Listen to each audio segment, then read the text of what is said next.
আসসালামু আলাইকুম। আজকে তৈরি করব মুগ ডাল দিয়ে লাড্ডুর রেসিপি। ডালটাকে 1 ঘন্টা আগে ভিজিয়ে রেখেছিলাম। ডালটাকে 1 ঘন্টা পর তুলে পাটাতে বেটে নিয়েছি। প্রথমে এই ডালটার মধ্যে একটা ডিম ফাটিয়ে দিয়েছিলাম, এটা স্কিপ হয়ে গেছে।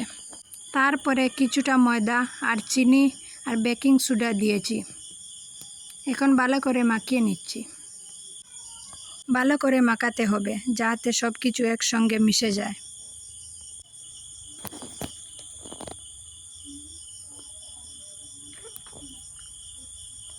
আর তেলের মধ্যে দিলে ভেঙেও যাবে না। এখন আমি চুলাতে একটা কড়াই বসিয়ে দিয়েছি। তারপরে পরিমাণ মতো তেল দিয়ে দিলাম। তেলটার পরিমাণ একটু বেশি রাখতে হবে, এটা ডুবু তেলে ভাজতে হবে।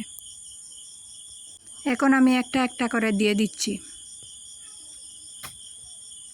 দেওয়ার সাথে সাথে এটাকে নাড়াচাড়া করবেন না, কারণ ভেঙে যেতে পারে।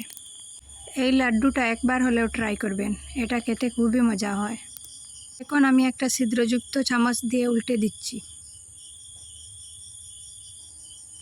আর খেয়াল রাখবেন, এই লাড্ডুটা তেলে ভাজার সময় আগুনটার আঁচ মিডিয়ামে রাখতে হবে। আগুনটা যদি একদমই কমিয়ে দেন তাহলে ভেঙে যাবে, আর যদি হাই করে দেন তাহলে পুড়ে যেতে পারে।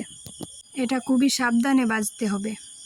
আপনাদের মনে হতে পারে এটা হয়তো পুড়ে গেছে, না, এটা এরকমই থাকবে। বাকি যেগুলো রয়ে গিয়েছিল এটাও এখন ভেজে নিচ্ছি।